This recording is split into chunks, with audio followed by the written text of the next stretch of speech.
What is going on, ladies and gentlemen? I want to thank you for popping in for another one of my videos. I know some people are going to be confused. I'm mostly a Paladins player, and I'm going to do a Smite video for you guys today. And guys, this is just a simple tips and tricks to make you a better teammate slash player in Smite. And I'm not a professional by any means. There's other videos that'll talk about like how to play certain gods and roles. I'm not going to go into how to do each role. I'm just going to do into like simple things and simple complaints that I have found and have seen or personally have done to screw up, whatever. Anyways, guys, I'm going to jump into this. So the first thing, which is probably the most important thing, especially when you're playing an objective-based mode outside of like assault or arena where you can pretty much see everything, is communication, whether it's via your mic or the VGS chat. The VGS chat, like, I don't use my mic 9 times out of 10 unless I'm partied up with people. And VGS chat, like, if I notice nobody's in my lane, I'm going to call it out. If I'm playing Joust, they're not in middle, I'm going to say enemy missing middle. Because they could be over at a jungle buff, or they could be getting, BDK, or they could be kind of coming through the jungle to gank. Like, communication is key. And I have played many games of Conquest where I'm the support and I'm over, beginning of the game, helping out my carry. Next thing you know, there's mid laner, and I look, my mid laner's still in lane, but there's no call out enemy missing middle, and I have no idea. I have wards, but I'm also, on a 2v1 right now because my carry's low or whatever the reason. You can't always pay attention to exactly what's going on 100% on the map and what's in front of you. It's very hard. You have to do both, but at the same time, a nice, hey, enemy missing middle or enemy missing right, left, whatever, or be careful in the jungle. AKA, you're going to start looking at your mini-map, you're going to look for the wards, you're going to try to, you're going to be on it, be prepared for defensive tactics.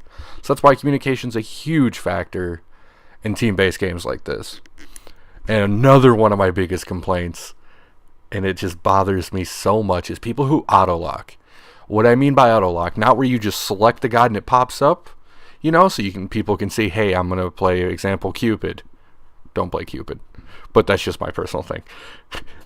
But, you're like, hey, I'm going to play Cupid. So they're like, okay, we have a hunter and it's Cupid. He's got slight heals. Okay, we got some, stuff like that. Boom. Now, what I mean by auto-locking, and I'm sure at this point we've all seen it, is somebody who is like, I'm a pro with Loki. Loki locked in. We don't need that. You don't need those people. You just don't just lock in your god instantly. If you're the last one to pick and every other role's filled, that's fine then. But like, if you just spam in a locked god right before you do anything or any other characters are selected, you're kind of a dick. And don't be that guy. Also, what I've noticed is I've been playing a lot of Conquest lately. Again. And even Clash. I love objective-based game modes. That's why I'm back in Smite. That's why I love Paladins. That's why I play Siege and Paladins. I don't really play anything else. It's because I like the objective base. And it's pretty simple, but you gotta be flexible. Like, I consider myself more of a carry support main, but I know how to solo. I don't know how to jungle very well. I'm working on jungling, but like, I can play mid, solo, carry, and support. If I had my first pick, it would be support or carry, because that's my main. I basically main long lane. And there's nothing wrong with that. But I'm also flexible. If I notice carry and support is both taken, I do have other options. And speaking of Conquest and everything, or even Clash, rotation. If you're winning lane, I've seen this happen more times than not. Like, I will do it if I was solo back when I was diamonding chalk. I was solo, I'd get the first tower, I'd instantly go push mid if mid was falling behind or didn't quite get that tower. By putting that extra pressure off on other lanes, because I already won my lane, being able to rotate and put pressure on other lanes, or if you notice the other person's rotating, you go follow them and rotate with them. Get on their case. Do not let them get an advantage on your teammate. Being able to rotate will make or break it the game. I've had it where me and a buddy were completely destroying carry lane. Their whole fucking team rolled in on us. The whole team. I'm sorry for swearing, but that's how intense it was. It was like round minute 5, and just everybody was in our lane. Like, whoa.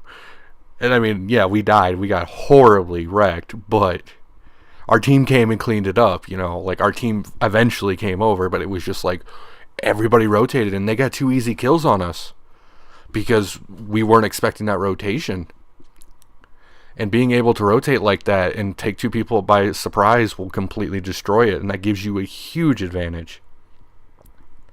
Another thing too, guys, is learning builds. So you can always look up online. There's people post all the time. You can watch the Pro League and learn the builds, copy the builds down that way. You just kind of have to learn the builds, learn the items, learn the best way that works with that character, and find something that works effective with you.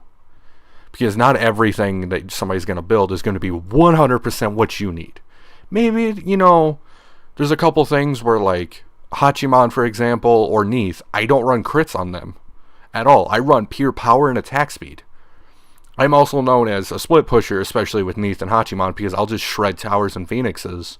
While my team goes off and does a fight, I'll quickly go off to the side, split push, take a whole lane. And even in this game where I'm playing Krenanos, there's later on in it, I completely go and just take out while they're in right lane. I completely come in and completely destroy middle Phoenix, and then I rotate over the left because I just I'll draw attention away. Yeah, granted, we might get a life, we might have a death or 2, but I completely wiped out a Phoenix, run back, and be fine, and my team can come back and defend our Phoenixes. But that puts pressure on them. See, my build with Krenanos, though, is mostly attack speed, because with Krenanos, I don't focus a lot on his abilities. I do run a crit item, but I focus more attack speed, so I can just shred towers and phoenixes. I'm more shredding any objective than I am getting that extra crits. And granted, believe me, when the late game comes and I have my crit, it is insane when I hit people, because I'm hitting them 4 or 5 times before they know what happens if I get to jump on them. Another thing, guys, is it's horrible, and I hate doing this because it makes me feel bad, but sometimes you just got to let those towers go. And if it comes down to it where, your team needs you alive more than you need a tier 1 or tier 2 tower, let the tower go. Get out, get safe, get healed up. Fall back into your teammates. Because if it's, say, like earlier where I was talking about, like there was the 5v2, if we could have bailed out, lost that tower, if we had the opportunity to bail out, lost the tower, whatever, we fall back into our tier 2, our team comes up, we could push them back. There's a better chance of us winning that team engagement there. But, of course, that was not the situation. But if it was possible, that's what we were hoping for. We were trying to get out, and we ended up dying. But, hey, what do you do? Next thing, guys, is you heard me talk about a little bit, is warding. I don't even care. I ward in Joust, Clash, and not in Assault or Arena, but like Siege, Conquest especially.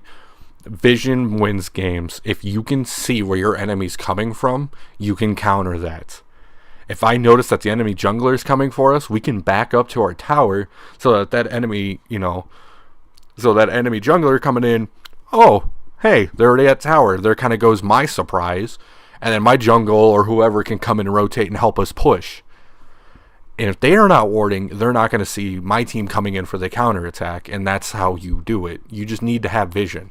Vision is key. If you don't know where anybody's at, throw them all around the jungle. I throw them in lanes too. If I'm like this game especially, like I completely abandoned left lane for a minute. I threw up a ward just so I could see if somebody's going to try to split push up my tower. Well, if I notice, because I'll throw it down, a good portion away from my tower, so it gives me enough time to run back over and defend my tower or Phoenix.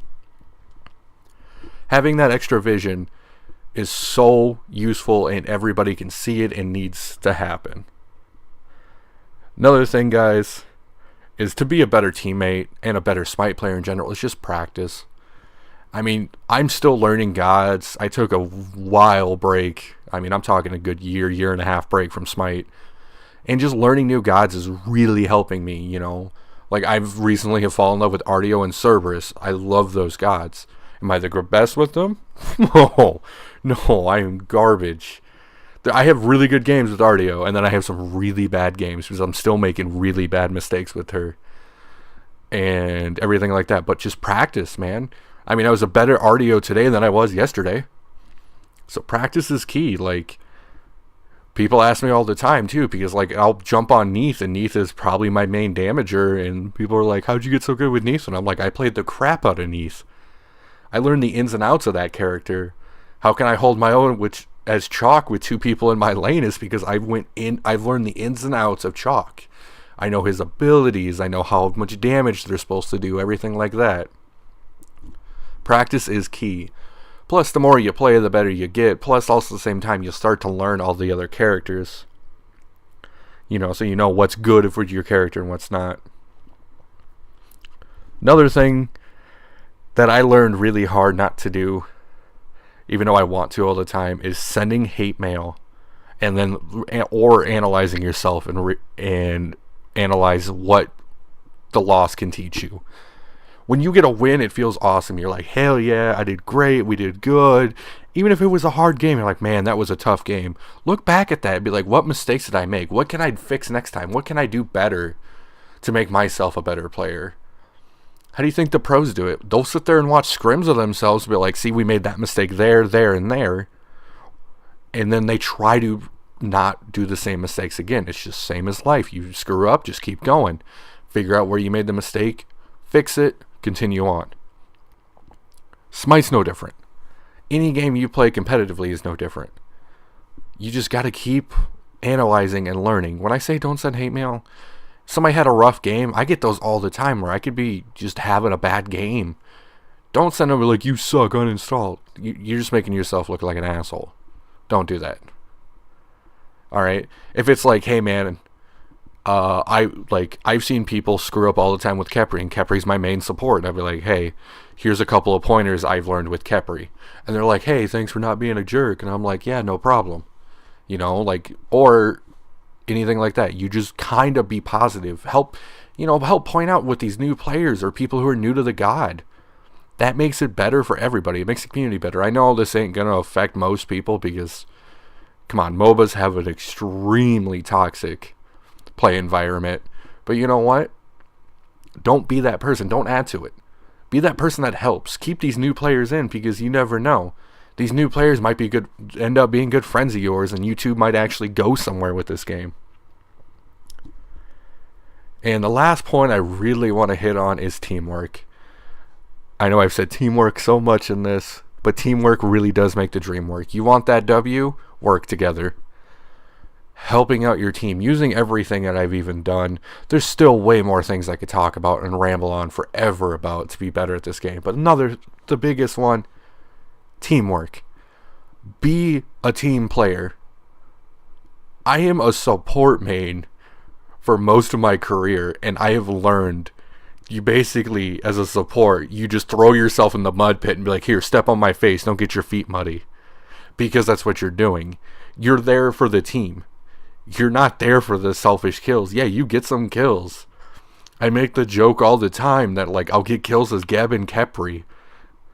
And I'm just like, oh, here we go, guys. Because, if my carry's gone, or, like, I just try to help feed my carry or feed whoever, like, work together as a team. Who cares if you don't get that extra kill? Who cares if you go -1 that game? Look at those assists. I'm one of those people where, like, my KDA, like, you'll see on my Guardians where I'll have, higher deaths than kills, but my assists are through the roof, and I've been a part of almost every single kill in that game is because I'll do something to help my team. Whether it's body block them from trying to escape back into their tower, to do a crowd control, to anything like that. Teamwork. If you're the carry, do as much damage as possible. Help push this, split push. Do something, communicate, teamwork. Everything above is all about mostly teamwork. Just work together. This is a team-based game. They'll have random game modes, or if you don't want to be in a team, you know what? Fine. Go to 1v1 Joust ranked. Be that person. But if you're going to play like Clash, Conquest, Siege, anything like that, work with your team. Work with them. Make it better. Make it harder for them, the enemy team, to win.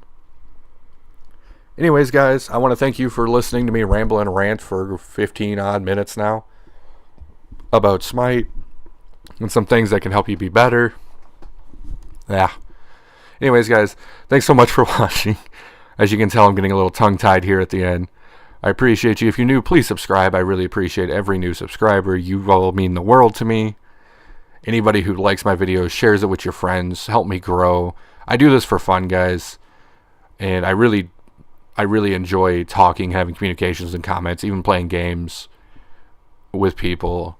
I'll try to post more videos pretty regularly. I'm in college, so college just kind of consumes my life. And having a girlfriend also will consume the rest of your free time and work. So guys, thank you again so much. If you're interested in mythology videos, since you're watching on a Smite video, I'm currently doing a whole set of Egyptian mythologies. Very short, very brief. I know my voice isn't the greatest, but it gives you kind of a brief understanding of these gods and everything like that. And I'm putting out a new video, trying to do 2 to 3 a month at least for the Egyptian videos. And once I finish them, I'll do a different pantheon. I'm not going to stop until I completely run out of pantheons to talk about. Anyways, guys, thanks again for watching, and I hope you have a great whatever you're doing now.